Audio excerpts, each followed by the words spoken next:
करेंगे, शुरुआत करेंगे, लेकिन हमारे साथ युवा नेता जुड़ चुके हैं।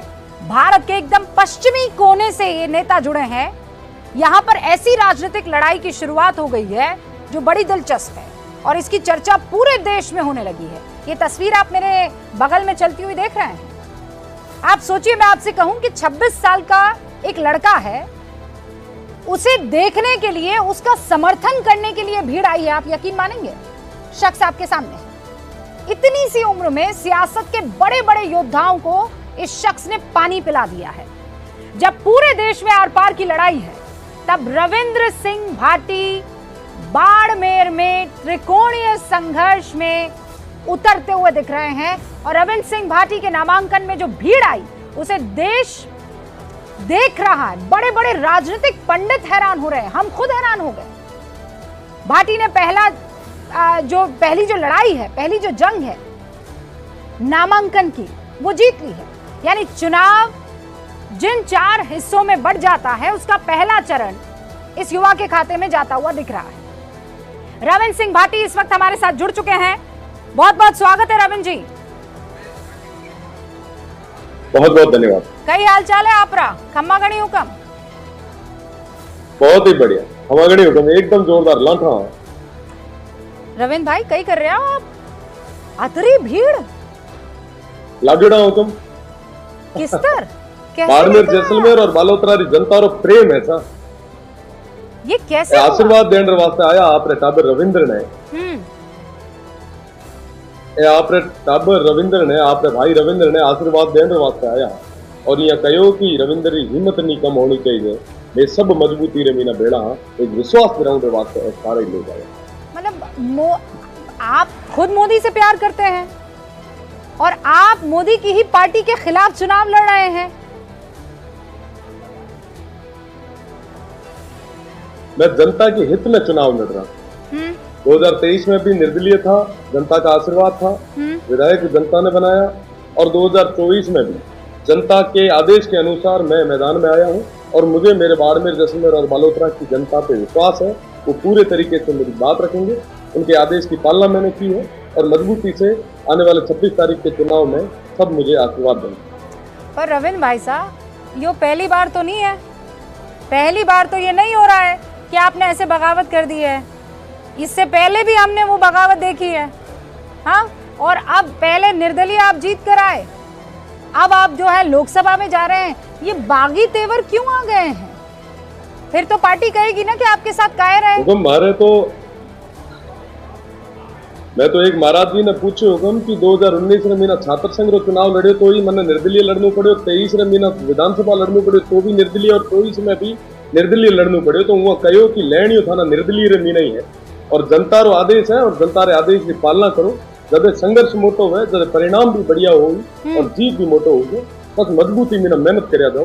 तो स्थितियां, परिस्थितियां कई बार ऐसी बन जाती है कि जनता के आदेश के अनुसार हमें आगे आना पड़ता है। इनकी आवाज को जब मजबूती से देश की सबसे बड़ी पंचायत में जब नहीं रखा जाता तो जनता कहीं न कहीं निराशा की ओर जाती है और आशा के साथ में हम पे ये जिम्मेदारी सौंपी है। और मैं विश्वास के साथ कह सकता हूँ आने वाले 26 तारीख के चुनाव में इनके पूरे भरोसे पे पूरे तरीके से खरा उतरूंगा। भाटी भाई जी, सच ये है कि आप 2 बड़े कद्दावर नेताओं के सामने मैदान में उतर रहे हैं।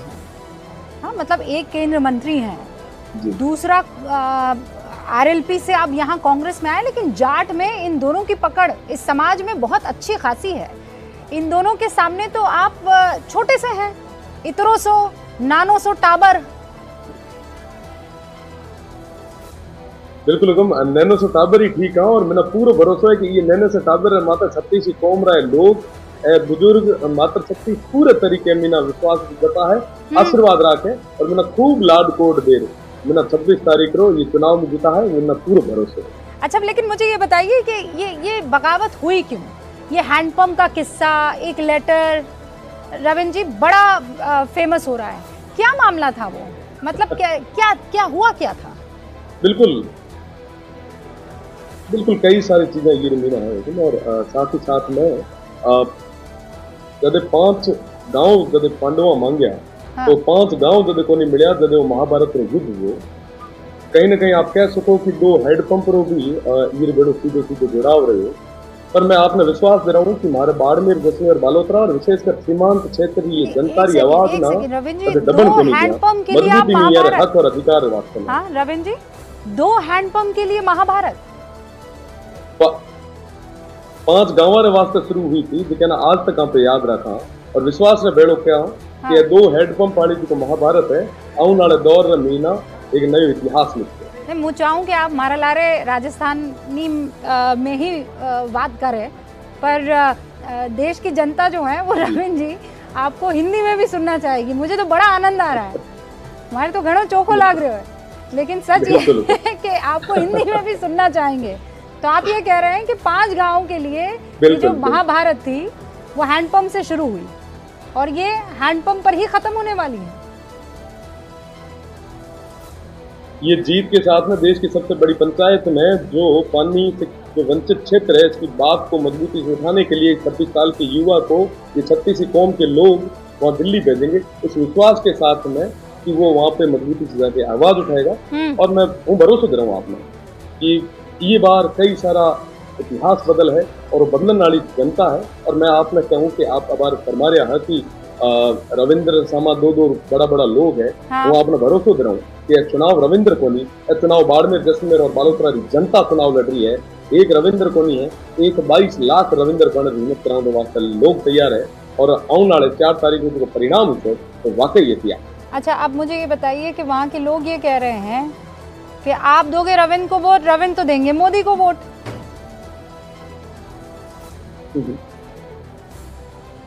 रविंद्र क्षेत्र विकास वास्ते वोट है, जे हमारे ये विकास ये क्षेत्र ना जो आगे लेर बढ़ सके उनकी बड़ी मजबूती रही।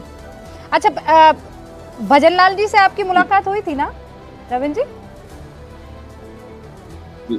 जी हाँ, कह रहे थे मुख्यमंत्री जी है बतौर विधायक, मैं और कई बार मिलूं भी वो। हाँ, नहीं, कई लोग कह रहे हैं कि आपको मना लिया गया, वो फूल के अंदर जो है खत छिपा था और उस खत में जो है आप मनवाड़ लिखा था।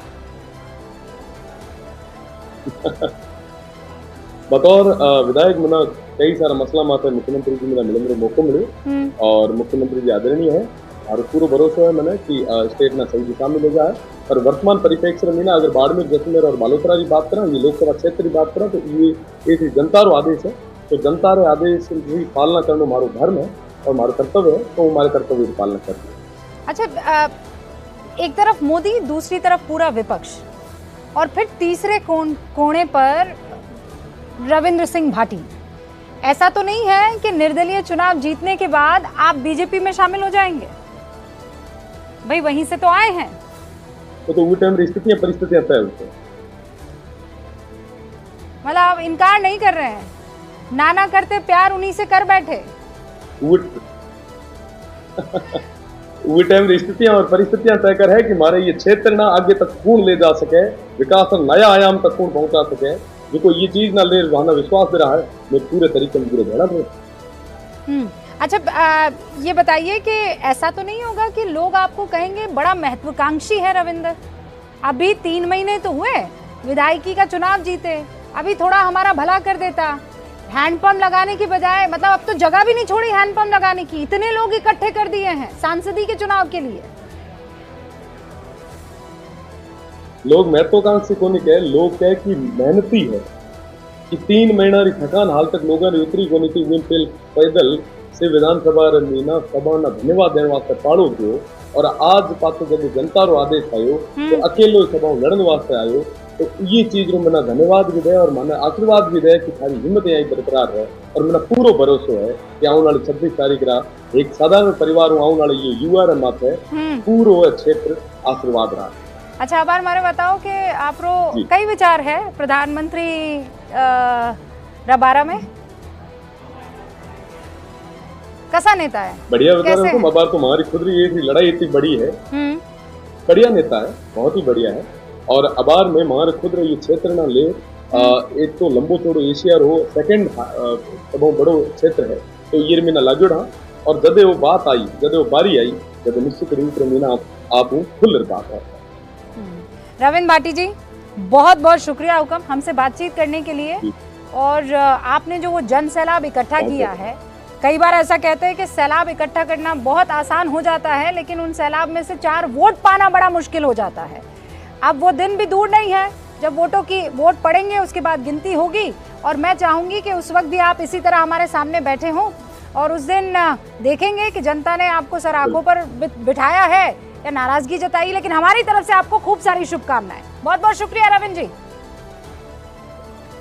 तो ये थे रविंद्र सिंह भाटी, इस वक्त हमारे साथ युवा नेता हैं, तादाद में लोगों को इकट्ठा कर रहे हैं और जन सैलाब बड़ा कम ऐसा देखने को मिलता है कि नामांकन के दौरान ऐसी स्थिति खड़ी हो जाए। इसीलिए ये चेहरा आपके सामने रखना जरूरी था, और कोई और किसी पार्टी के साथ नहीं है, ना बीजेपी ना कांग्रेस, बंदा अकेले दम पर चुनाव लड़ रहा है। इसीलिए ये इंटरव्यू आपके सामने रखना जरूरी था कि अगर मुद्दा आपके मन में होता है तो जनता देखिए कैसे आपके साथ दिखती है। वोट तो आप ही को करना है, आप डिसाइड करेंगे। सारे